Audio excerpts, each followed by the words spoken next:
What's going on, guys? VC Tools here, back with another video, and this time it's for a deck profile for Yu-Gi-Oh! Genesis.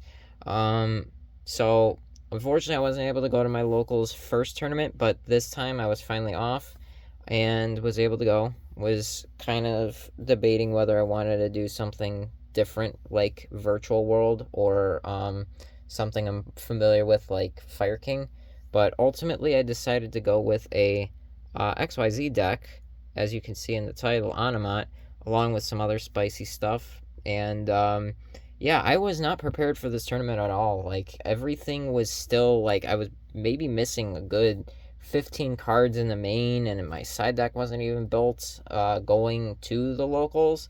Got everything together last minute, and ended up getting a second place officially, technically tie for first, against my Mimighoul matchup in the final round. But I gotta say, this deck absolutely performed just amazingly. Like, I was shocked. I thought I would be out by round one, especially with how hesitant I was on everything. But here I am. We did good with this deck, and it was a very fun way to play the game. I gotta say, Genesis format is definitely a very interesting format to play in. So let's just get right back into the deck. Like I said, this was a jumbled up mess, so the first part of it's going to look pretty normal, but when we start getting later on, it's going to look very, very wonky, and I will tell you when it is, if it isn't obvious enough. So, as with any Onomat, it's the 3 Do-Do-Do. This is going to be the good normal summon for the deck, is the Goblindenberg. Extra extenders is the Gambara Knight. Another good summon is the Zubababancho Gagaga Coat, but this one's usually best if you can special summon it off of its effect. These are just insane. Like, they just set you up and let you just continue play. But probably the most prominent MVP card for this deck would have to go with this nasty little reptile here. This dude can special summon not just from graveyard, but from hand off of any Onomat name.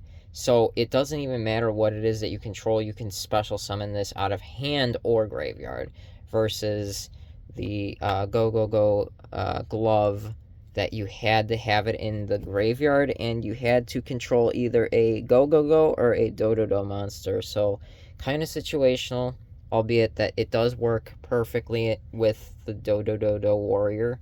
But again, it was much more situational. Onomat Kage really just irons out this deck, and its effect to return XYZs as well is absolutely insane. Like, there is so much recursion through him alone that granted me the ability to grind through certain games. Remaining pieces, Zubaba Knight, Utopic Onomatopoeia, and then 2 Ascended Sage. I was using this because I was missing the XYZ ZS that would special summon this out of deck. This didn't really come up, honestly, funny enough, but and the funny thing is, too, I would always have it in hand, and I don't know why I never summoned it first instead of whatever I was going to be playing into next. So I was misplaying like crazy with this card today, but yet I somehow performed. But this is good with a card that you'll see later on. On to the second engine, which was honestly such a strong thing that I think people are going to really have to play in the Onomat deck going forward. Mathmech Circular, Mathmech Nabla, Mathmech Diameter. This is all you need for any rank 4 toolbox to access your Mathmech stuff. That's all you need. You don't need anything else other than Super Factorial, and it's incredible. It's absolutely incredible. And the thing about the Mathmech engine that is so good is what I'll get to later with one of the XYZs. That being said, another engine that I had in here that completely fumbled on me. First round, I didn't even realize that I didn't have the key card for it in the deck. So literally my normal summon was the worst normal summon, but I figured I would throw in the Mitsurugi package, and for whatever reason I went in with only 2 Habakiri, so that is easily why I never saw this engine at all. But theoretically it puts up another Omni Negate, another negate or -1 for them. Extra reinforcement. It doesn't go into extensions because you don't have the prayers anymore with this, because ritual is 60 points and prayers is 60 points, so it's like you have to pick one or the other. Ritual is kind of the better go-to, and the correct thing about having this in hand is that you can use Amato Kage as materials because it's a reptile. So absolutely insane synergy, but unfortunately this package was completely dead to me. So 60 points right here you have freed up completely, and that's a lot. So that's more so going to be for more hand traps, which, speaking of not hand traps yet, remaining key pieces is, unfortunately I have it in German for some reason, Double or Nothing and Hyper Rank Up Magic Utopia Force. This is your way to go into your number, I think it's 69, is it? The number 69 cards, which gives you a lot more field presence and control over your board. Funny enough, this card never ended up breaking in my hand. Now I'm going to curse myself, so like every game going forward I'm going to see this. There was one game where I used this. It was my first round to beat over my Lunalight player's Liger Dancer and win the game. So this engine is just insane with this. If there is a way to shuffle this back in the deck, then I would do that, because like I said before, with the synergy, it's incredible. This is like a second route to it, and that's through whether I hard draw this or I get the ZS monsters. The remaining, like I was saying about hand traps, only ones I run are Droll and Lock, Droll and Lock, Droll and Lock, DD Crow, DD Crow, DD Crow. Oh, I'm sorry, I did have one more card, and this card is absolutely busted. Unbreakable XYZ Barrier, because it's an Omni Negate, and then if you detach 2, you can just destroy a card on field, including the card that you're negating. So, absolutely cracked card that you search off of the Ga Girl. So as you noticed, I didn't run Onomatopoeia, and personally, I don't think that card is needed at all. 33 points. Sure, now that I'm not going to be doing the ritual, I could use those points towards it, but this deck has so much synergy that, honestly, I don't see the need to necessarily even have it. The deck cycles through itself very effectively and efficiently, especially given their alternate effects, like, say, Dododo Warrior. You could add a Zubaba monster if you detach it from an XYZ. If you detach Goblindenberg, you can add a Dododo. So then that's, a whole different engine right there. Then you have Gagaga Gambara Knight. You could add a Go monster. And then, so they just kind of bridge into one another as it is, and then you're just searching like crazy as it is. The thing that's cracked is the synergy that Mathmech has with it, because Alan Bershin is a on-summon effect to detach 2, meaning that even if your opponent has some sort of removal card, you are going to be able to detach those like Dododos and stuff to search extra on top of what this will search you, versus something like Gaga Girl that's a little bit slower. So this one just out the gate detaches 2 and searches. So you get your search for this, and then you get your extra cards. So this and Laplation are absolutely insane cards. Oh, excuse me, it's late at night.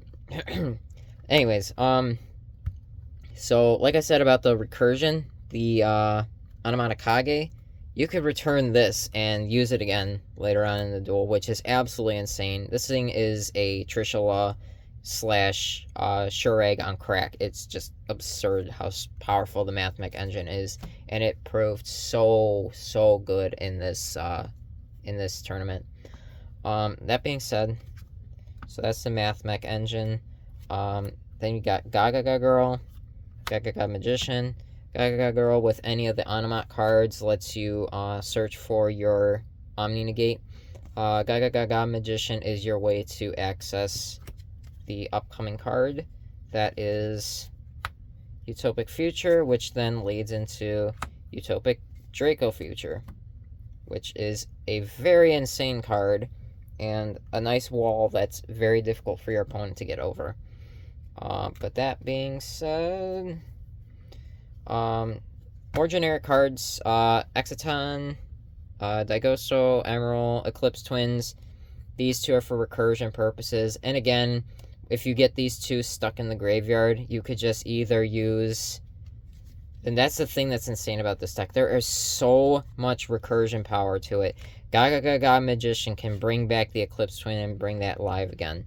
Onomat Kage can banish itself to bring these two or this back in any sort of combination. It's just insane. It's absolutely insane the kind of recursion that this deck has. So then ultimately you have the Utopia Beyond, also German. Quick effect, detach material and search for double or nothing, and then basically rank up into a Utopia monster, and you're going to rank up into Dragonair.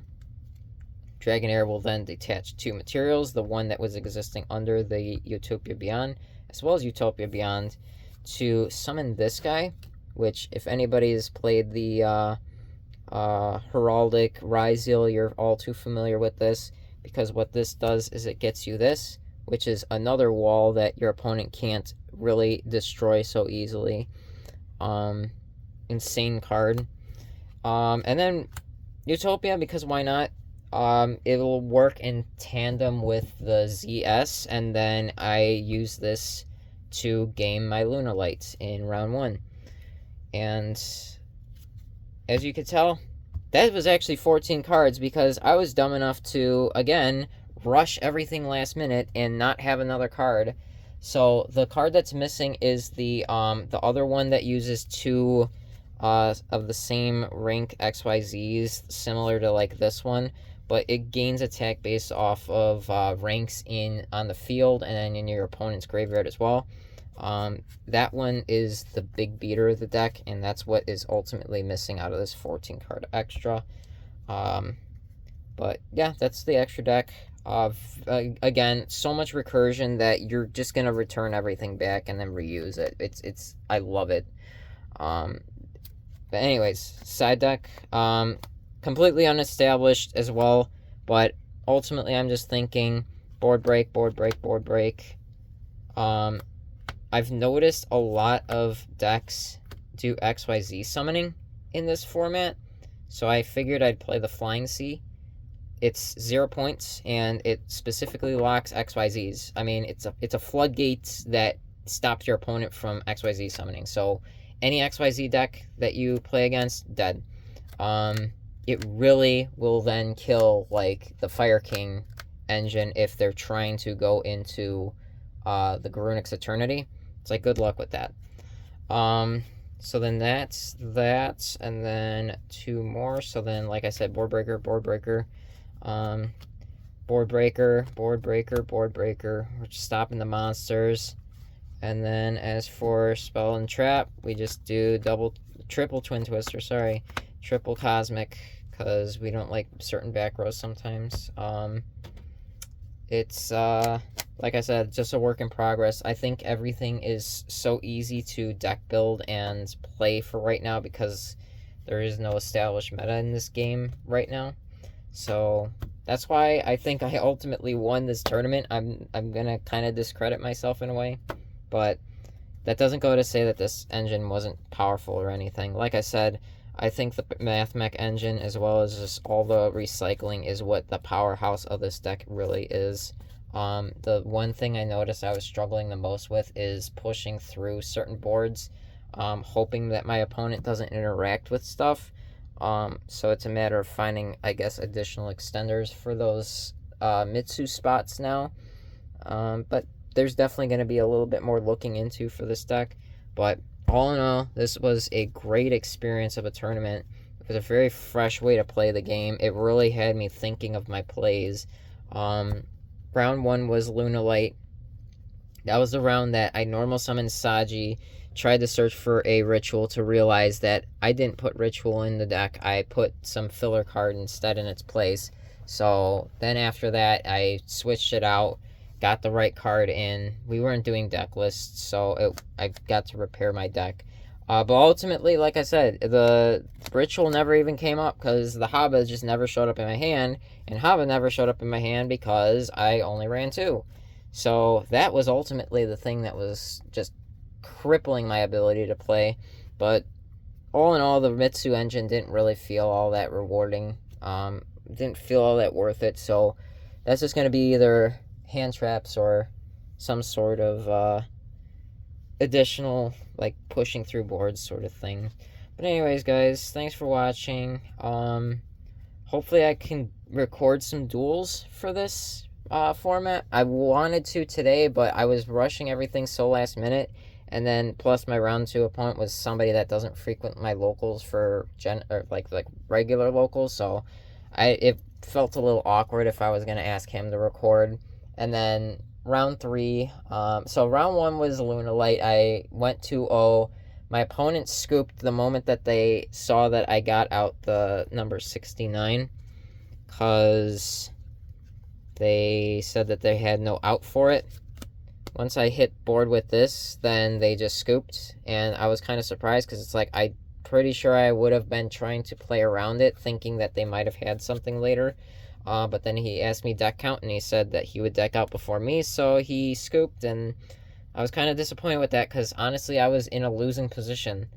So I don't know if he should have done that, but oh well, I guess he saw that he was going to lose, so he scooped it up. And then game 2, it was just he let me go first again, and I just established my board. And then I held out, and I just stayed on my number 69 as well as my Utopic Draco Future. He never drew his outs, and that was that. Round 2 was 6 Samurai. I got to go first, and I just set up nasty board that they couldn't keep up on. Just they couldn't push through it at all. Plus, they bricked on, or no, I think I went second in that game. The poor guy only opened 6 Sam United, the normal monster for whatever reason, and then he had a couple of face downs, and that was it for his turn, so it felt pretty bad. Game 2, he got it, though, because he was establishing board, and I was just, like, I had a dead Droll, I had a dead DD Crow that was doing absolutely nothing to 6 Sam. But then I won game 3, because this deck's ability to establish board is insane, and he even told me I don't have hand traps, which is, like, the best thing that I could possibly hear for this. Round 3 was Generators. Friend of mine, he played it very, very well. But I got to go first in game 1, so again, established a very solid, strong board. Game 2, he just had too much, and I drew the Dark Ruler No More too late, and that was it. Game 3, it was playing out very well, and he had the opportunity to win, but unfortunately, because I told him, like, that the I said Laplation can't be destroyed, as in it can't be destroyed by card effects.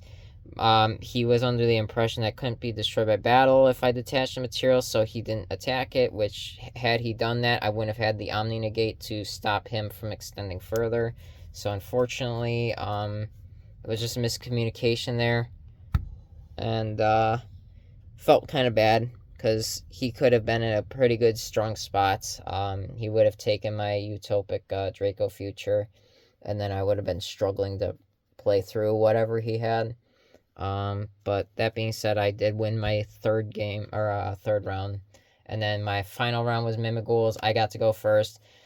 again, same thing. Sitting on Draco Future is just absolutely insane. Like, I'm just letting my opponent keep playing, keep playing, keep playing until I just see a choke point to where it's like, okay, now I have to start interacting, just for the sake of being able to dwindle down his resources. Again, Super Factorial is just insane against anything, because then you get 3 removals and a Omni Negate on field, which is just broken.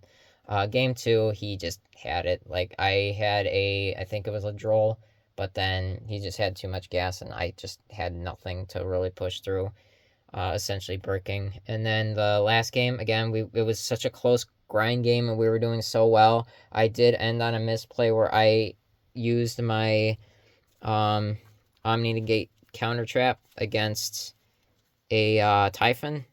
He summoned Typhon and tried to bounce my Utopic Draco or my 69, the red one. And for whatever reason, I thought to use the trap to negate that instead of using the red one to just destroy it and then leave my Omni face down, because he had Bot Herder and he would have won the game had time not been called. So that sucks for that, but ultimately he did end up getting the first place through the matchups and whatnot. But yeah, it was a really fun day. Genesis is a really fun and interesting format to play, and I am looking forward to doing more of that in the future. Just have to hope that I get some good days off to do that.